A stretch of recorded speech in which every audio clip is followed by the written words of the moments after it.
Frotta ħidma interministerjali pajjiżna għandu l-ewwel Green Open Campus f'Milbrae Grove li jinsab bib ma' bib mal-kampus tal-Kulleġġ Malti għall-Arti Xjenza u t-Teknoloġija l-Emkast fil-Mosta.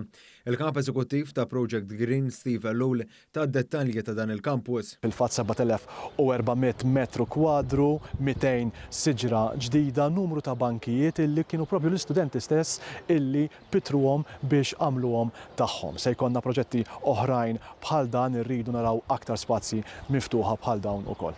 Il-Ministru għall-Ambjent, l-Enerġija u l-Intrapriża Mirjam Dalli innotat kif dan il-proġett ġie magħmar b'diversi faċilitajiet biex jakkomoda l-bżonnijiet tal-istudenti li jżuruh. Dan huwa l-ispazju ideali ta' aktar minn 7000 metru kwadru fejn l-istudenti jistgħu jiġu jagħmlu l-istudji tagħhom, jagħmlu x-xogħol li għandhom bżonn u rajna wkoll nkunu qegħdin nofrulhom it-teknoloġija adattata bħal huma il-Wi-Fi li huwa aċċessibbli għal kulħadd u anke charging points li jistgħu jużaw l-istudenti. In-naħa tiegħu il-Ministru għall-Edukazzjoni, l-Isport, iż-Żgħażagħ, ir-Riċerka u l-Innovazzjoni, Clifton Grima, sostna kif dan huwa eżempju ċar tal-viżjoni li għandu l-Gvern brabta mal-qasam edukattiv li jgawdu wkoll mill-ambjent ta' pajjiżna. U allura din naħdmu jitfit ma' diversi entitajiet, diversi dipartimenti biex f'dan il-każ partikolari l-istudenti li attendu l-Emkast ikollhom spazju li huwa miftuħ, spazju li jirrifletti dik li hija realtà u l-viżjoni tagħna għas-settur edukattiv.